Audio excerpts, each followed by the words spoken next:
रिम झिम देव परिसले हो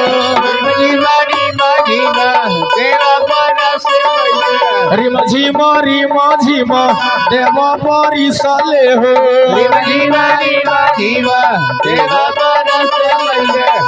अब आंगन में लागल बाटे काई रे मन धीरे धीरे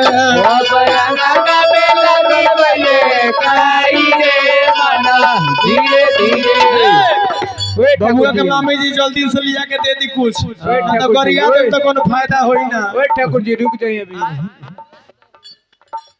घिउ ढारे चलेली छिनरो में सबऊ ढारे चलेली छिनरो में सबऊ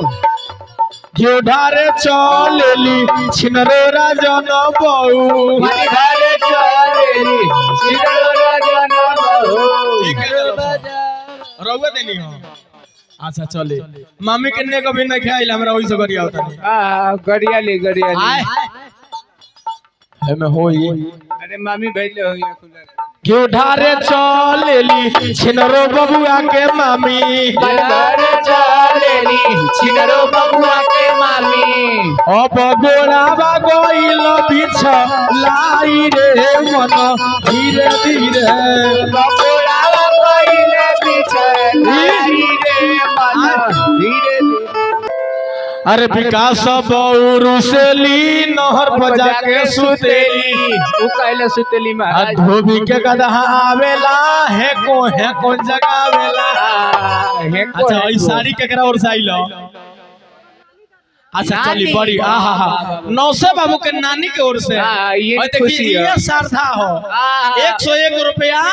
आई तक ई साया साड़ी ब्लाउज आइल बा भगवान से कामना करो मन कामना पूरा करी दिन दुगुना रात गुना अंधन के वृद्धि करी परिवार में सुख शांति बना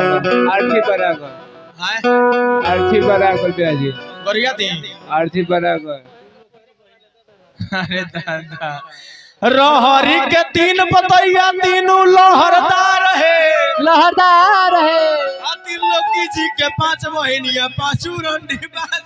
पाँचों का पाँचों छिनार रे। चलिए आरती बना गई प्रेम से बोलिए हनुमान जी महाराज की जय। आई बाबा आरती आई ले ली मामी जी की ओर से बड़ी बड़ी हाजिरी ये बातें है मामी दूध बेर देता है भगवान से कामना करो मन कामना पूरा करी मामी जी बनल रही रहो दूध वाली दे देनी।